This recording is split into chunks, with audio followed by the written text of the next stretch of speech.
Reading from Srimad Bhagavad Gita as it is, translation and commentary by His Divine Grace A.C. Bhaktivedanta Swami Prabhupada. Chapter 7, verse number 8.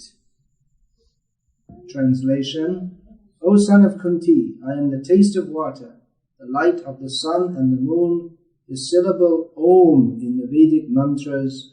I am the sound in ether and ability in man. This is Bhagavad Gita. This is spoken by Bhagavan, Sri Bhagavan Uvacha, Lord Krishna. Lord Krishna is the taste of water. He declares himself the taste of water, the light of the sun and moon. The syllable Om in the Vedic mantra is the sound in ether and ability in man. Purport. This verse explains how the Lord is all-pervasive by His diverse material and spiritual energies. The Supreme Lord can be preliminarily perceived by His different energies, and in this way He is realized impersonally. As the demigod in the sun is a person, and is perceived by His all-pervading energy, the sunshine. So the Lord, although in His eternal abode, is perceived by His all-pervading diffusive energies. The taste of water is the active principle of water. No one likes to drink seawater. Anyone likes to drink seawater? Because the pure taste of water is mixed with salt. Attraction for water depends on the purity of the taste, and this pure taste is one of the energies of the Lord. The impersonalist perceives the presence of the Lord in water by its taste, and the personalist also glorifies the Lord for His kindly supplying tasty water to quench man's thirst. That is the way of perceiving the Supreme. Practically speaking, there is no conflict between personalism and impersonalism. One who knows God knows that the impersonal conception and personal conception are simultaneously present in everything, and that there is no contradiction. Therefore, Lord Chaitanya established his sublime doctrine, Achintya Bheda and Abheda Tattva, simultaneous oneness and difference. The light of the sun and the moon is also originally emanating from the Brahma Jyoti, which is the impersonal effulgence of the Lord. And Pranav, or the Omkar, transcendental sound in the beginning of every Vedic hymn, addresses the Supreme Lord. Because the impersonalists are very much afraid of addressing the Supreme Lord Krishna by His innumerable names, they prefer to vibrate the transcendental sound, Omkar. But they do not realize that Omkar is the sound representation of Krishna. The jurisdiction of Krishna consciousness extends everywhere, and one who knows Krishna consciousness is blessed. Those who do not know Krishna are in illusion, and so knowledge of Krishna is liberation, and ignorance of Him is bondage. Vasoham apsu kaunteya prabhasmi shashishuryayoho pranava sarva vedeshu shabdake paurusham nrishu. O son of Kunti, I am the taste of water, the light of the sun and the moon, the syllable Om in the Vedic mantras. I am the sound in ether and ability in man. Put up as a note. Should not sit above Shastra. In the verse prior to this, Lord Krishna has clearly stated that He is supreme above everything. Does anyone know the verse previous to this? Without looking at the whole Gita. Anyone knows Mata? Mata Parataram. Then Mai. Lord Krishna states Mata Parataram Nanyat Kinchidasti Dhananjaya Mai Sarvam Idam Protam Sutre Mani Dhananjaya. He states that superior to me there is nothing. Nothing and nobody. Lord Krishna is supreme. And that we may say, well, we don't see Krishna, How can we know that Krishna is supreme? He gives the example that just as on a pearl necklace, it's not a pearl necklace, this is a tulsi necklace, which is much more valuable than pearl necklace. Of course, pearl necklace costs a lot more money, but tulsi is unlimitedly more valuable because tulsi is very dear to Krishna. So, spiritually valuable. Tulsi wood is worth more than all the gold and diamonds in the world. Anyway, this example is being given. Now, this necklace, it's also a kind of necklace. Now, you can see there are individual beads of tulsi. Now, how are they staying on my neck? How is that? There's a thread. Can you see the thread? No. There must be a thread there. Otherwise the beads cannot stay. So in the same way, Lord Krishna gives the example that everything rests upon me as pearls are strung on a thread. You may not see, but by intelligence we should understand that everything that is in existence cannot exist without Krishna. Everything must rest on some basis.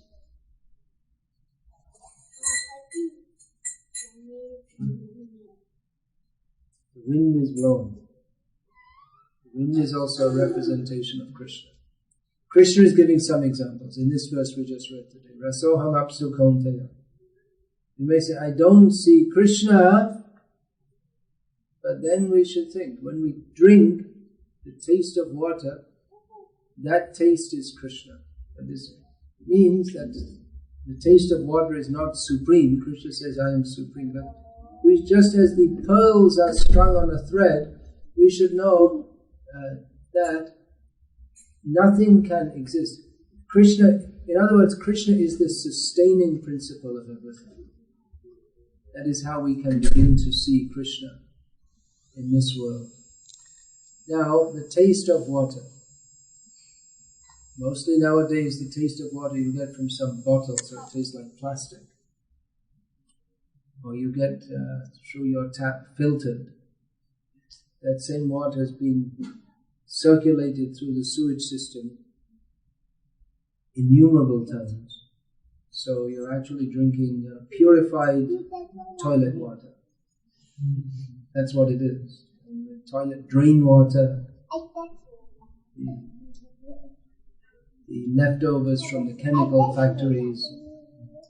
Anyway, it's filtered, so it won't kill us immediately. It may take more time. But actually water, natural water, they say natural, they put it in a bottle and say natural. As soon as you put it in a bottle and ship it 200 kilometers, it's not natural. It's not natural to do that. But water that you get direct from a waterfall or a stream, that's very tasty. Of course, nowadays the waterfalls and streams, they're all polluted also. Even Yamuna in Vrindavan, Shastra recommends we should bathe in all the holy rivers, and which river can be more pure than the Yamuna at Vrindavan, where Krishna had all his leelas? Even more purified than Ganga. Ganga is supremely pure, but in the supreme, there's supreme and more supreme, which doesn't make sense from the point of logic, but in spiritual life, logic doesn't always apply. So Yamuna is most purified, but the government have deliberately set up factories in Delhi, so the water will be all polluted to try to discourage people, because actually it can be a health hazard to bathe in those rivers. I remember now in England, where this miserable body, this one that I'm sitting in, was born. In my childhood, they warned that just like there'll be a bridge over the river, don't jump off the bridge. You won't die from the big drop, but you'll die from the poisoned water. Too dangerous. There's in the Amazon River, it's very famous that if you go for a swim in the Amazon River, your swim will last about 10 seconds. Because the piranha fish, they'll eat your body to pieces. You can't put your hand in that water. Even if people live on the bank of the water, they can never go in that water. So like that, the chemicals were so dangerous that they would dispose of your body very soon. Now they've cleaned the rivers up, and it was reported in the newspapers when they saw fish in the river. So you would think the river, there must be fish, but the rivers were so polluted that the fish couldn't come anywhere near them. Just like when Kaliya, maybe you've heard of Kaliya, the snake that was in Vrindavan when Krishna was there. The poison that he emanated was so severe that no life could live in the water except him and his wives. And the air all around was so polluted that even if a bird flew over that lake in the Yamuna, the birds would fly down dead. All the trees around were dead except one. One tree, Garuda, knowing that Krishna would come there, had put some amrita, some nectar, and that tree was preserved, so that when Krishna came, he jumped into the Kaliya Harad, or lake. And of course Krishna is not going to be killed by any poison. Krishna is apapa vidham. Krishna destroys all sin. Krishna destroys all poison. He cannot be affected by any adverse situation. All adverse situations are overcome by remembering Krishna. So he subdued Kaliya and sent him away. Anyway, water should be pure and tasty. There's all different kinds of water. If you go place to place, you'll find in some natural water means some places you'll find well water, river water, lake water. So it should taste nice. Nowadays, water, like I say, it tastes of a plastic bottle. It's recycled effluent. That original taste in water, and all tastes, we cannot taste without water. If our mouth is completely dry, we didn't drink water for long, totally parched, and then we're given some dry food to eat, we can't eat it. If there's no saliva, you can't taste anything. If you're given some dry biscuits and a dry mouth, it becomes, even if you're hungry, it becomes difficult to eat. We need some water. The body produces some water naturally. And the water is the medium by which rasa, by which taste can be experienced. So Krishna says that principle of taste in water, that is a representation of Krishna. Rasoham apsu kaunteya prabha asmi shashi suryayoho. I am the light of the sun and the moon. Here we have the light of neon lights, which aren't actually needed, but people have a habit of turning lights on, even when they're not needed. You can turn them off if you like. Of course, you won't have to pay more, but someone has to pay more. It's unnecessarily. The energy is being used, making more pollution. And actually, even all this electricity, every time we live in an electric smog, you can't see it, but this electricity, it subtly influences our whole bodily system. Nowadays, cancer and so many diseases are quite common, and there are many causes, because we live an unnatural lifestyle. One thing is that from electricity, it's not natural to be in an atmosphere of electricity, so we also become influenced adversely by that. So anyway, we turn the lights off now. We're still using the microphone. It has its use, but there's no need to unnecessarily use it. So nowadays, what is the light of the sun and the moon? We don't consider that very seriously. In a big city like Tokyo, where pretty much everything is artificial, then the light, what do you need the sun for? What do you need the moon for? There's electric light. But that is artificial. Light, all the lights, they're coming ultimately from Krishna. There are so many disadvantages of living in this city life. One of them is that we don't appreciate the light of the sun and the moon. We don't appreciate nature's gifts. We don't appreciate that there's God. We think that we are in control. I can have light whenever I like. Water I can get from the tap anytime I like. I have money, please give up. So she can go through when she wants to go through. I have to give a part. You like to come around here? That's right. So Krishna is giving some ways that we can see him. But how are we going to see Krishna as the light of the sun and the moon? And practically you don't see the sun, you find maybe at midday, otherwise in morning and afternoon, the sun is behind the skyscrapers. You won't actually see the sun. On a cloudy day like this, you won't see. And even on a sunny day, only for maybe 2-3 hours in the middle of the day. Otherwise, it's behind the skyscrapers. So how will we see Krishna? Well, these are just some examples. The examples are being given that Krishna is everywhere, in everything. It's a beginning way to see Krishna. Actually, the pure devotees, how do they see Krishna? Premanjana churita bhakti vilochanena santas sadaiva hridiyeshu vilokiyanti yang shyama sundaram achintya gunasvarupam govindam adi purusham tamaham bhajami.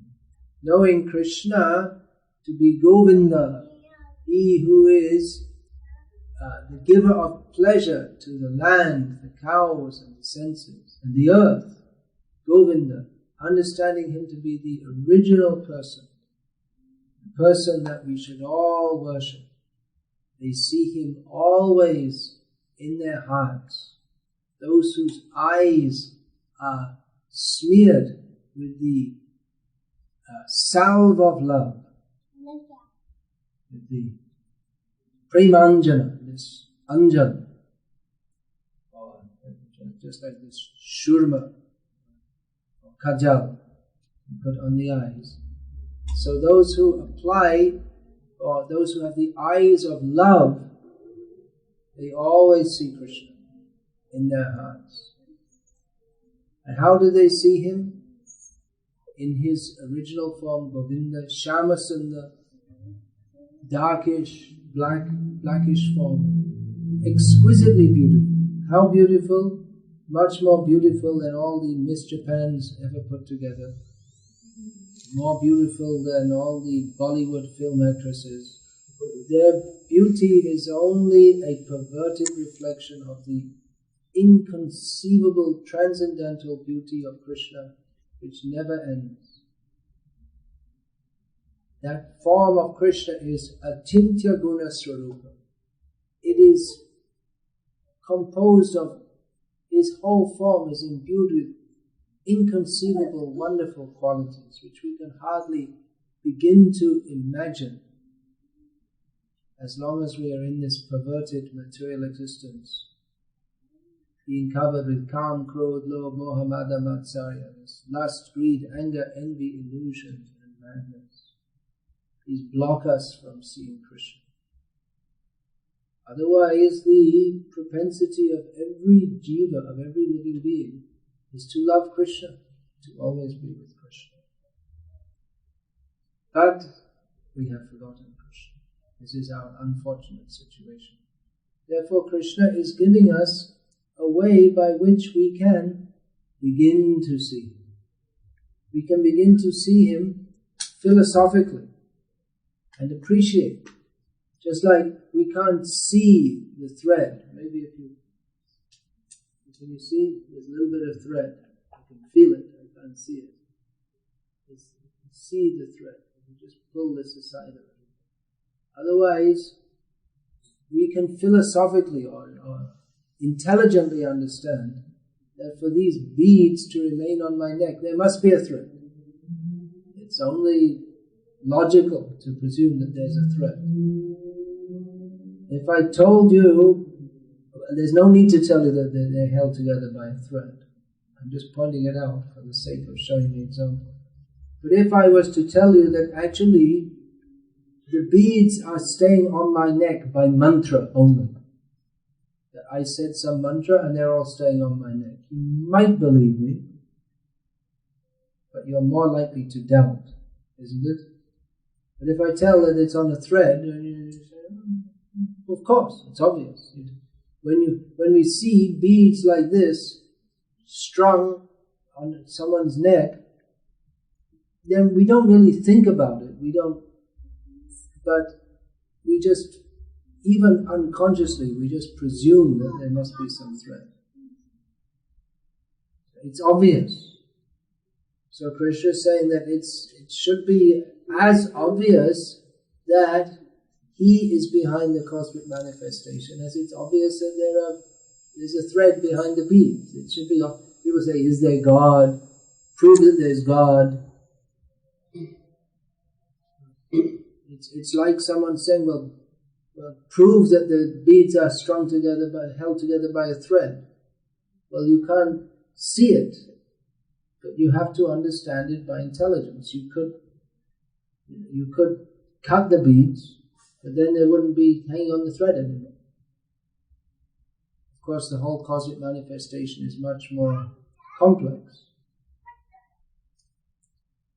But it should be obvious that just as beads require thread to sustain them, so the whole material manifestation, how is that all sustained? How is it going on?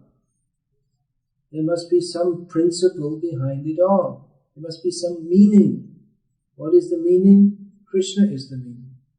Krishna is the substance behind this material cosmic manifestation. And actually Krishna is much more than that.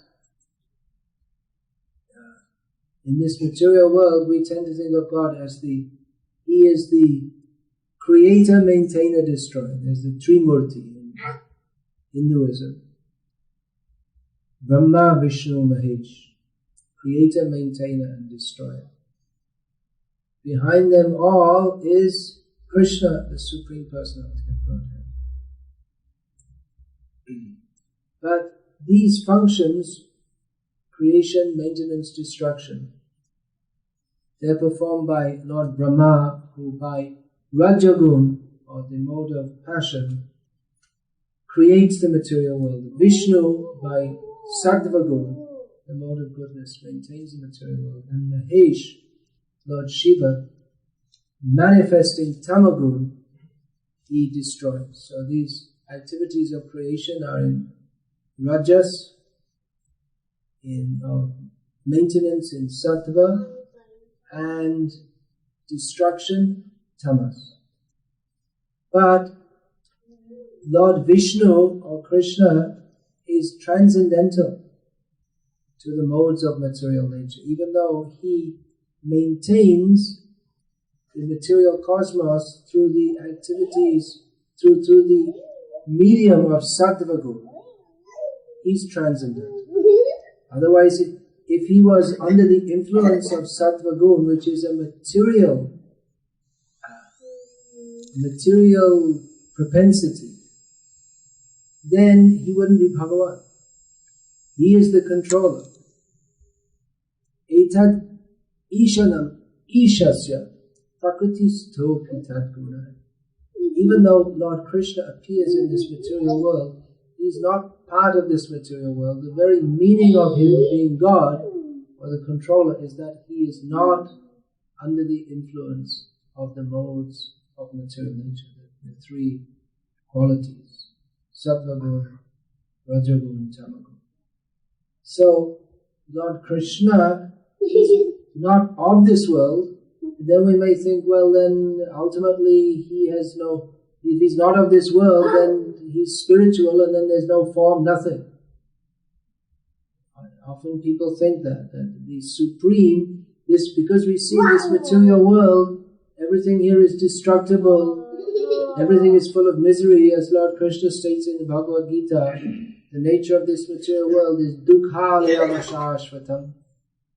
It is a place of misery and everything here is temporary. So we may think that in spiritual existence, that there's, because this material world is made up of form, qualities, activities, friendship, relationships, but it all comes to suffering and death. Therefore we may think that in the spiritual existence there should be no suffering and no death. Therefore there can be no form, qualities, activities, relationships. But that is a misunderstanding. Rather, their form, qualities, relationships, activities are there, but without birth and death, without suffering. So Lord Krishna, he is not merely the creator and maintainer and destroyer of the material world, but he resides in his own abode, the spiritual world, Goloka Dham, above Vaikuntha, or the supreme level of Vaikuntha. He resides there. And we are in this material world. Lord Krishna comes to this material world to teach us Bhagavad Gita, so that we can begin to understand who is He, what is our relationship with Him. But how shall we begin that? If we start to speak of Krishna in the spiritual world, immediately there is misunderstanding. Often people ask, why is Krishna marrying so many wives? How is he dancing with the gopis? How is he calling the gopis naked before him? But these are not questions to be asked by beginners. First we should understand what is the transcendental nature of Krishna. How he is supremely pure, so pure that simply by hearing his name one becomes purified. There's no question of impurity in Krishna. Maybe you say, well, how he's running around with so many girls? Seems impure. First we should understand what is the nature of Krishna's position. What is his relationship with the gopis? That can be understood later. First of all, we should understand that the supremacy of his position. We can't immediately jump to the highest level. If we do so, then we can't understand. And this way, definitely misunderstandings will come. So first of all, we should begin to see Krishna. How? In relationship with this material energy. What is we can, at the present time, we don't understand spirit, but we can begin to understand Krishna's all-pervasiveness and his supremacy from everything we see around us. The light of the sun and the moon. What will we do in Tokyo when we don't see the sun or the moon? Well, we can think that Paurusham Drishu, he says also, I am the ability in man. So we may think, well, they've made these electric lights. It's a wonderful arrangement. Air conditioning. You may be wondering why the air conditioning isn't on. It's a wonderful arrangement, but we could turn it on now if you're feeling quite hot. When I came in, it was too cold, and the room smelled very stuffy because I don't think they ever opened the windows. So personally, I don't mind tolerating a little heat, but have a little fresh air, or as fresh as it gets in Tokyo, without all the pollution, with all the pollution. So anyway, all these. Do you have the AC on? Oh, you're okay like that? You're okay. So we can see, wonderful arrangement. Often people are enamored by, such wonderful technology. Nowadays you can see India lose the cricket match live on TV, direct. You have to stay up all night to watch it, but You can watch it live. How wonderful. Or you can make your own entertainment show and put it on the internet. So many wonderful things we can do. Scientists, they have made so many advancements. You see, you don't have to go to the river to get water. You can get recycled toilet water right directly in your tap without having to, no effort. You just turn the tap. No, you don't have to make any effort. No effort to wash clothes, no effort to go from one place to another. You can go in a car, no effort whatsoever. Everything's done by machine, and then your body gets unhealthy, so you can pay lots of money to go to a gym and exercise with some machines also. So in this way, the scientists have made so much advancement, but where is the intelligence coming from?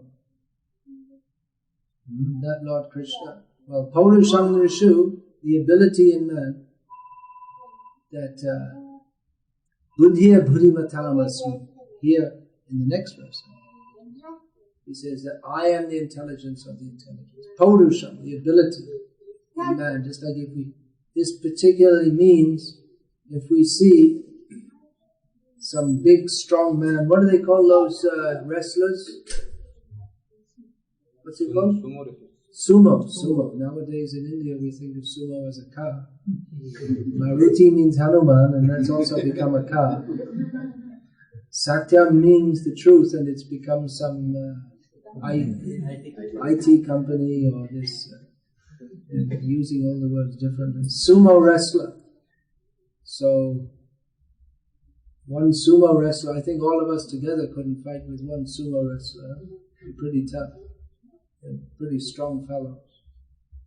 So that ability, that manliness, of course manliness doesn't mean just to be like a big gorilla. We see Arjuna, Krishna is speaking to Arjuna here in Bhagavad Gita. Arjuna, he's a brilliant fighter, Savyasachi. That's one name of Arjuna. Who knows what Savyasachi means? Anyone know? Nimittamatram bhava savyasachin comes in Bhagavad Gita. Be my instrument, or savyasachin. Means one who's expert at shooting arrows with both hands. Either left hand or right hand. That's not to be expert in shooting, that's a good ability. But with either hand, either you pull this way or you pull that way. Arjuna is expert, ambidextrous. Is the English word. So Arjuna is an expert fighter. Krishna told him, Nimittamatram bhava savyasachin. You become my instrument in killing all these. Arjuna was enjoined to fight in the battle. He is to become Krishna's representative. Pandavanam Dhananjaya. Krishna says, among the Pandavas, I am Dhananjaya, I am Arjuna. So they're all the Pandavas, they're highly qualified. But Krishna says that Arjuna is the most qualified. But he's not just some big Rambo. There's the modern age, actually I don't know exactly what Rambo, but I get the idea that there's some famous movies about 20 years about Rambo. I guess it's about some this Arnold, whatever his name is, who's now the governor of California. He was the Schweckenhecker or something like that. So he's huge body, like that. You can pick up 20 people like me at once and smash our heads on the floor. Huge, powerful body. But Arjuna is not like that. This manliness, it doesn't mean simply to be some kind of big hooligan or dacoit, but it means to have highly developed godly masculine qualities, just like Arjuna. He develops his power like Kshatriya, as a Kshatriya, to protect the citizens. Arjuna is a highly moral person. It's well known that when he was visiting his father, Pandu is his father, Indra is also his father. So his, you could say, natural father is Indra. So when he was in the heavenly planets, he was seeing Urvashi dancing, and Urvashi could see that Arjuna was appreciating her, looking at her appreciatively. So later she approached him. So, you appreciate me? I appreciate you too. You look like a very good, strong man, so why don't we enjoy ourselves? Said, no, I cannot. But you were looking at me with appreciation. I was thinking that from you, many generations ago, our family line has come. I was appreciating you as a mother.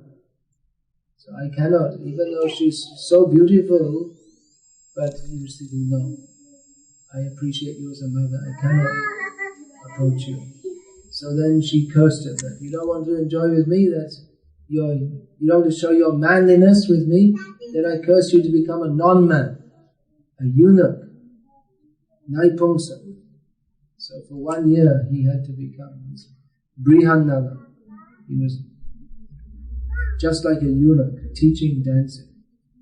So Arjuna, he is an example of manliness, not just some raw strength like a gorilla, but has all the manly qualities, godly manly qualities. And womanly qualities also. Nowadays it all became merged together. Men and women, they both dress in jeans or shorts or something like that. You can't tell the difference between men and women. Women cut their hair short like men. It became strange. Even the, anyway, I don't speak too much. It gets quite vulgar.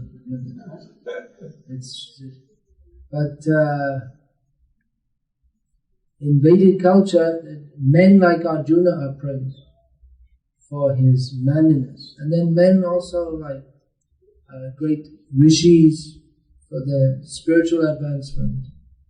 And women like Kunti Devi, Draupadi, Sita, they are praised for their womanly qualities of chastity, shyness, motherliness.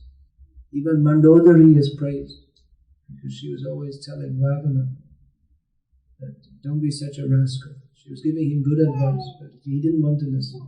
And she told him, you give up, Sita. Don't forget this. So these are examples when we see some great qualities in people, we should know that is a representation of Krishna. Nowadays, where are the great people? Previously, people could look up to their parents. They look up with great respect. The parents were very, at least in Indian culture, the parents they would want to set a good example for their children, and they would be themselves very moral, upright, religious. And nowadays, you'll hear if the young girls don't wear jeans and tight t-shirt to the college, their parents tell, why? What's wrong with you?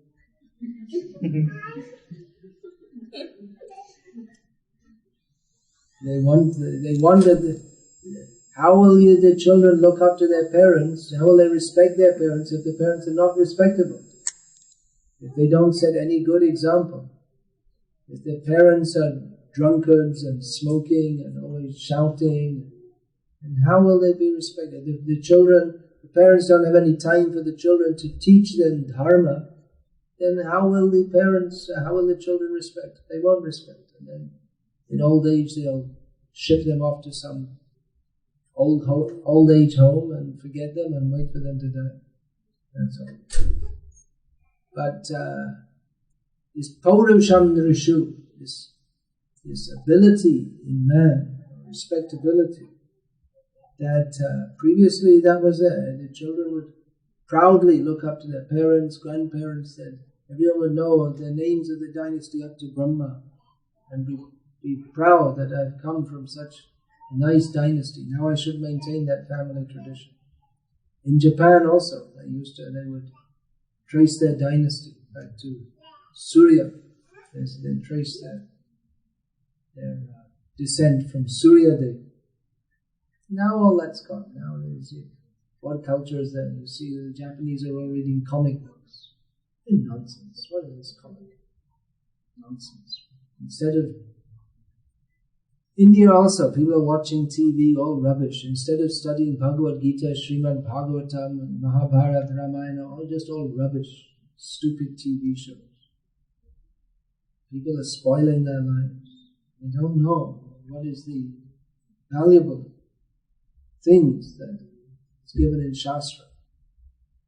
So, Paurushamrishu and Shabda Ke, this sound, Pranava Sarva Vedeshu, Shabda Ke, the sound in anything.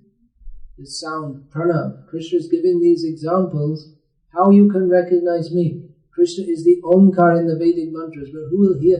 He will hear the Vedic mantras nowadays. Krishna is saying to Arjuna, these are common things. The light of the sun and the moon, the taste of water, the ability in man, these are common things. And the sound of Om, that's also common, not nowadays. Krishna is giving these, you understand, Krishna is giving these examples because these are commonplace things all around. Arjuna living in that culture, the sound of Om, the Vedic mantras being recited, that's a common, everyday thing. All the time you'll hear. Om Tad Vishnu Paramam Padam Sada Pashyanti Suryayo. All the time I hear Om Namo Bhagavate Vasudevaya, Om Namo Bhagavate Narasimhaya. All the time you'll hear Om Shabda. It's always used to invoke the Supreme Personality of Godhead. But nowadays, where will we hear that? We'll hear the sound of the traffic, sound of the TV. Still, any sound, Shabda Ke, any sound is a representation of Krishna. How will we see Krishna in the modern age? Well, we can see Krishna, there's still some nature. But we can see Krishna in this modern age, especially by chanting the names of Krishna. Hare Nama, Hare Nama, Hare Nama, Eva Kevalam, Kalo Nasteva, Nasteva, Nasteva, Natiranyata. In this age of Kali, there is no other way, no other way, no other way for God realization, to achieve the topmost goal, than to chant the names of Hari, chant the names of Hari, chant the names of Hari. Of course, that doesn't mean we shouldn't study Bhagavad Gita. Chant the names of Hari, study Bhagavad Gita as it is. And in this way, realize that Krishna is the underpinning, the substantial principle underpinning everything. It is Krishna toward whom our attention should be. Everything in this world is temporary. Big civilization, big skyscrapers. Someday they'll all fall down. They won't be there. This whole material world will cease to exist. There will come a time when everything will burn. They're afraid of the atom bombs. This is the only country in the world where the atom bomb was released on people. You don't hear about that when they're talking about stopping terrorism. That was the original terrorism, wiping out Hiroshima and Nagasaki. So that was a terrible event. About 100,000 people killed in each place, on the spot, burned up. But there will come a time when the whole universe will burn in the fire of destruction. The time Lord Shiva will perform his Tandava Nritya. The whole, there'll be no rain. Then everything will become dry and hot and the whole universe will burn up. After that there will be torrential rain. This is what happens regularly in the universe. Regularly means we can't imagine. It's scheduled to take place after many millions of years. But that will happen. Beyond this material world, there is the spiritual world. Beyond birth and death, where there is Krishna, always residing with his gopis, all his devotees, always in eternal, transcendental bliss, singing together, joking, laughing, eating, dancing, most important, dancing. So Krishna, through Bhagavad Gita, is inviting us to come to Him. We don't belong in this material world. We don't belong we're not Indians or Japanese. We don't belong in any of these places. We belong with Krishna. So Krishna is giving us some idea how we can begin to see Him. In this Kali Yuga, it's a very dangerous time. Our lives are very short. If someone lives to be 100 years old, we think, oh, very long life. But 100 years is just a finger snapping in eternity. Our lives are very short. Our minds are always disturbed. This is described in Srimad Bhagavatam. What is the situation in Kali Yuga? We think we're very advanced technologically. But Srimad Bhagavatam states, what is the situation? Prayanal payasas sabhya kalavasmin yuge janaha manda sumanda matayo manda bhagya yupaduta. In Kali Yuga, the first symptom is people have short lives. 100 years we think very old. So many people, they're passing away. 30 years old, heart attack, younger even, they're getting heart attack. Cancer, even children, they're getting cancer. Road accident, terrorist activity. Life is very short. People are generally of bad disposition. They're not inclined towards dharma. They're inclined towards adharma. People think that eating meat, having illicit sex and intoxication, these are normal, desirable. Just the things we shouldn't do, they think are very good. This is the situation. And even if someone does become spiritually interested, they fall into the hands of some cheater. There are so many cheaters in the name of religion, spirituality. India is champion in the world for producing bogus gurus. Yes. So many, they pop up all over the place. So many, someone hugs people and that's considered spiritual. Dresses up as Durga. All rascals, all cheating. So we're unlucky, and that's sumanda matayo, manda bhaga. Yeah, our consciousness is polluted by calm, krodh, love, all these lust, greed, anger. And the most prominent situation of Kali Yuga is that everyone's mind is disturbed. Everyone is full of stress, anxiety, doubt. No one can be calm and peaceful.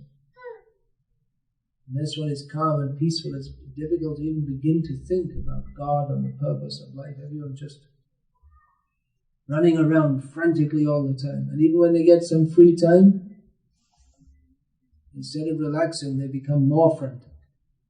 Go out to some club or disco or something. So, it's a very difficult age for God realization. Therefore, Chaitanya Mahaprabhu has promoted this process. Chant the holy names of Krishna. Hare Krishna, Hare Krishna, Krishna Krishna, Hare Hare. Hare Rama, Hare Rama, Rama Rama, Hare Hare. Become purified by this method. So we are unqualified. We have been fortunate enough to have accepted this process of chanting, and on the order of Chaitanya Mahaprabhu, on the order of Srila Prabhupada. We are also asking you to take up this process of chanting Hare Krishna. Take up this process. Study Bhagavad Gita, study Srimad Bhagavatam. Become self-realized. Understand who we are, who is God, what is our relationship, how we can cross over this ocean of suffering that is material existence and come to the lotus feet of Krishna. And this is our propaganda. We are making propaganda. We are preaching. Please chant Hare Krishna. Study the books of Srila Prabhupada. Understand the purpose of life. Act according to that purpose. And in this way make your life successful in the truest sense. You're all successes. At least in India, people are very concerned that you should be a success and not a failure. So you're all working in Japan. That's considered successful. When you go back to India, you think, oh, he's a success. Working in Japan. So your struggle, stress, anxiety is in Japan instead of India. So it's considered successful to have struggle, stress and anxiety in Japan rather than having it in India, because you earn more money in Japan. Of course, you spend a lot more too. So you're all successes materially. So we are suggesting that now you all become truly successful by becoming successful spiritually by chanting Hare Krishna. Hare Krishna. That's all I'm going to say now, unless there are any questions, comments. Anyone like to say anything? Nowadays, sometimes we see the volunteer people coming on the Saturdays, Sundays in Japan, and they advertise about the reading Bible and all. Jehovah's Witnesses. They're Jehovah's Witnesses. They come around and they advertise you to read they try to get you to read the Bible. Yeah. So last time when somebody came to my house, I asked him, what is written about soul in the Bible? What is written about the soul in the Bible? Yeah. You asked the Jehovah's Witness who came. Yeah. So he said there is nothing written. But he said there's nothing written. But he said it is existing in our body and it finishes when we die. The soul finishes when we die. They're ignorant. I asked him, it doesn't take another body. It's not written in Bible. So I asked him, what is your opinion? It's nothing written. He's stuck up at the nothing written. It is not carrying any other body. I don't. Whether you don't think or you don't know it. So again he is stuck up at it. It's nothing written. Okay, thanks. Nothing written. Yeah, anyway, the Bible, it's better to believe in God through the Bible than not believe at all, but actually, just like you say, there's no knowledge, actually. Bhagavad Gita begins with describing what is the soul, and they don't have any knowledge of the soul. We don't have to discuss in detail, but there's so many defects. I was raised in Christian tradition, and by about the age of 13, when they couldn't answer my questions, I understood that they don't really know anything. So, it's a good sentiment, you could say, but they don't know. A lot of what they teach in Christianity actually doesn't come from the Bible at all, because the Bible doesn't deal with it at all. There are so many defects. Just one question I was asking, well, if God loves us, then why would He send us to hell forever, to burn in hell? And if you make some mistake, He should give you another chance, right? But they say, if you don't believe, then you burn in hell forever. So it's pretty rough. I mean, my father, he's not God, but they say God is our Father, but the Father that I can see in front of me, He's definitely not God. And if I do something wrong, He'll punish me, but He will not forever. He'll give me another chance. There's so many defects. And then last year on a plane with a Christian who was trying to convert me, I asked them, well, what happened to all? You say that it's only through Jesus. Well, what about all the people who were born before Jesus? And what about someone who's born, say if you're born in Thailand. I was giving the example of Thailand because I lived in Thailand for some time. You could say Japan also, where the culture is not Christian and is not inclined. Their culture is not inclined toward that. So you're much less likely to be a Christian. One thing you may not even hear about Christianity. So if you're living in the jungle or something in Thailand, you may not even. I don't even have jungle verses anymore. But even if you hear about it, because of the culture you're raised in, you're not inclined toward it. But if you're born in America in a Christian family, you're much more likely to be inclined to be a Christian than you are if you're born in Thailand as a Buddhist, in a Buddhist family. So, but according to you, you go to hell forever. That means God creates you to send you to hell forever. He likes the Americans more than the Japanese.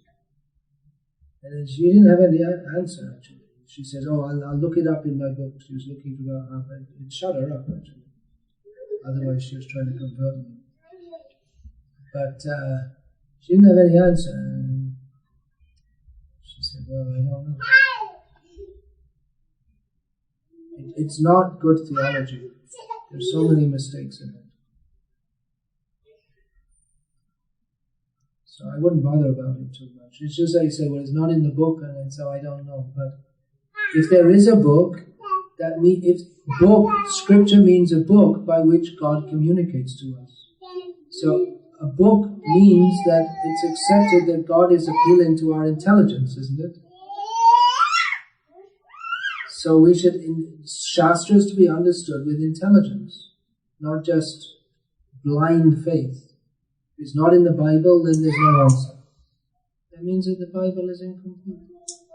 That's all. That's what I said. It may be a good start, but it's not a complete theology. Anyway, I didn't come here to criticize all the Christians. That's not necessary for this forum. Anything else? When we say that God lies in each particle, Hinduism says this, then why is there evil things in the world? Why is there evil? Yes. If God is everywhere, second question. If God is everywhere, why is there evil in the world? And the second, when Krishna says to Arjuna to kill others, killing others is not a thing which God should propose. And killing is not something that God should propose. And innocent people. Those were innocent people. We are saying that Pandavas were bad. All people Kauravas. Kauravas were bad. All people are not bad. Why kill others? Why God is promoting somebody to kill people? Well, that was Arjuna's question, wasn't it? Anyway, let's take the first one first. God is everywhere, but He gives us independence to choose to serve Him or not to serve Him. If He forced us to serve Him, then we wouldn't be living beings, we'd be machines.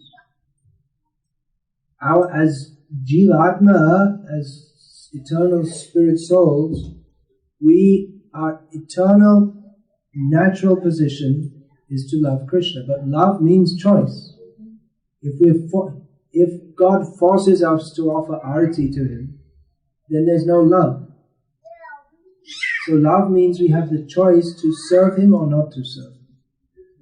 If we misuse that opportunity, then we come to this material world, which is a world in which instead of loving Krishna, we adopt the opposite mentality of envy, and that expands to all. So by envying others and trying to exploit others, we create an atmosphere of suffering. In Bhagavad Gita, Lord Krishna states, Upadrashtanumantacha. I see everything and I allow it. Alright, you do this, you do this. That doesn't mean He approves it, but He gives the opportunity because we want it, He gives us the opportunity, but He also warns us through Shastra. If you do this wrong activity, you'll get a bad result. So it's our fault, as Lord Krishna also states in Bhagavad Gita, that, what is that? Bhoktritve hetu ruchyate. Purusha sukha dukhanam bhoktritve hetu ruchyate. Because we've been given that minute independence by the Supreme Lord, therefore man is the architect of his own fortune.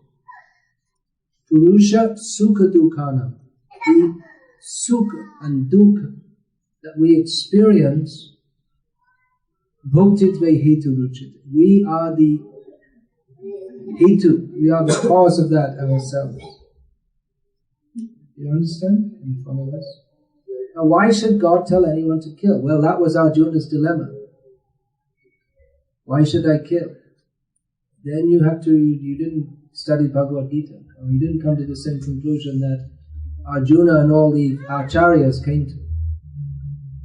All the great saintly persons, they've all come to accepted that Bhagavad Gita is a great book of spiritual upliftment. It does seem perverse, but then again we have to understand Bhagavad Gita. One thing is that God kills everyone, either in the battle or just by old age, disease. Again, we have created our death by coming to this material world. We've put ourselves in this situation. As far as innocent people, well, there are no innocent people actually. Everyone in this material world, we get what we deserve. Whatever suffering we have or whatever apparent enjoyment we have is a result of our previous activities. Because for every action there is a reaction. So, Lord Krishna, he states in Bhagavad Gita that for the sake of establishing dharma samsthapanarthaya sambhavami, I come to this world for the sake of establishing dharma. Hopefully dharma can be established by proper deliberation. And there was repeatedly, there was advice given to the Kauravas to act in a proper manner. And they repeatedly refused it. And therefore there is no other way but to go to battle for the sake of establishing dharma. That's why there are kshatriyas in Vedic society, or there are police in the modern age. Why? Why? You vote the person to become the prime minister. You have a prime minister in this country? Is it? Or president? Or what is it? Prime minister. Okay. So you vote him because you think he'll be good. But the prime minister may introduce legislation to crack down on crime, to punish people more. You say, well, if he's good, why should he do that? Because he's good. Because he wants to protect the citizens who are being threatened by rampant crime. So let's punish these criminals more. Let's get more tight on them, more hard on them. So Lord Krishna, he personally tried to convince Duryodhana, don't fight. Duryodhana wouldn't accept. And there were so many attempts, he wouldn't accept. So it came to the situation where there had to be fighting. And fighting means killing. But even then, those who are killed in the presence of Lord Krishna, because he is the Supreme Lord, then they achieved liberation. So, in all respects, they were fortunate actually. Anyway, they had to die. If they didn't die in the battle, then they would have died some other way. But for a Kshatriya, to die in battle is glorious. Sukhina Kshatriya Partha. What is that? Sukhina Kshatriya Swagada Dvarapavritam. The Kshatriyas, they're very happy to fight because by doing so, the doors of heaven are open to them.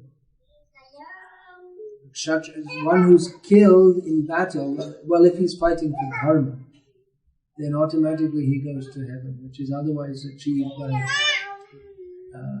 performing. That's on the mundane platform. That's achieved by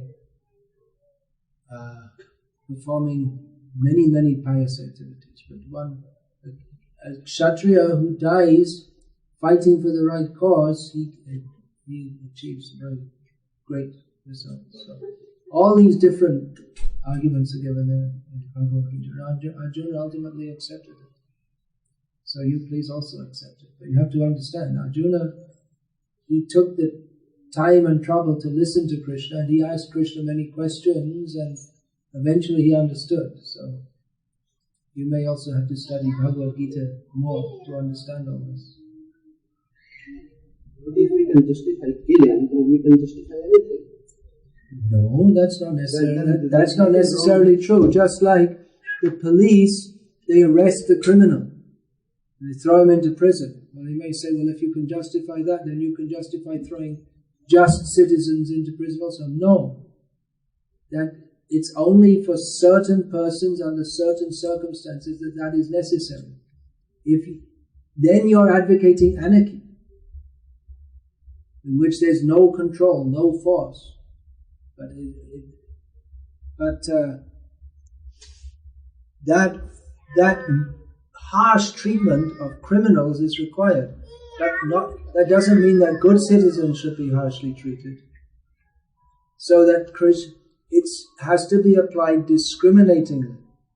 So Krishna's order, Krishna didn't tell Arjuna to go and kill all the women and children. No, those who have lined up with Duryodhana to support his unjust cause, they should be killed. Krishna's not saying to kill anyone everywhere. He didn't say that. If you see the police, they've got their hand on someone's neck and they're taking him by force, you say, stop, that's not good. And you say, well, this man, he requires to be punished. That doesn't mean that everyone requires to be punished. It's a matter of intelligent application. It's unpleasant, but it requires to be done, because the result of not doing it is more unpleasantness. And if the criminal is not arrested, you may say, well, it's unpleasant for the criminal, but if he's not arrested, then it's unpleasant for all the people who he commits crime against. So that Krishna ordered killing, that's unpleasant, but the consequence of not killing is even more unpleasant. That the people who are adharmic, they will continue to rule the world, and then everyone, whatever they do, instead of the results of their activities being elevating, they'll all be corrupted by the corrupt management of the corrupt ruler. So Arjuna, he also thought in the beginning it's wrong to fight, and Krishna took him to a deeper level of understanding. Arjuna was just on a superficial level. Krishna gave Arjuna spiritual knowledge by which he could understand this principle. Yeah, anything else? Have you got Srila Prabhupada's Bhagavad Gita as it is in your home? I don't think you read it though. I'm not ready. No, well, you have to read it. As you stated, like we are living in this artificial world, everything is artificial. We have to live. We don't have choice to live anywhere. You don't have a choice but to live in an artificial society. Well, it's not impossible to live in another kind of situation, but there are not that many people who even think of the alternatives. So I haven't completed my question yet. No, I'm just stating that the premise is not 100% solid, but... yeah. I just want to, one thing is chanting Hare Krishna, Hare Rama, and reading Bhagavad Gita, and still, like, we have to live in this artificial world. So what else we should do? What else should we do apart from chanting? Chanting and reading.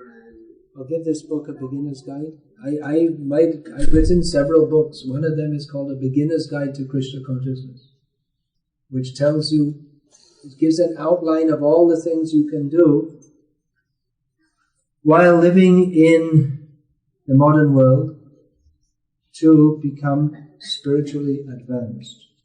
So here it's mentioned about reading spiritual literature, and how to use the beads in the bead bag, the mantras to chant, how to hold the beads, which fingers to use, how to set up one's home altar according to the Vaishnava system. So everything's given here very simply and straightforwardly. How to apply Vaishnava tilak, all these things.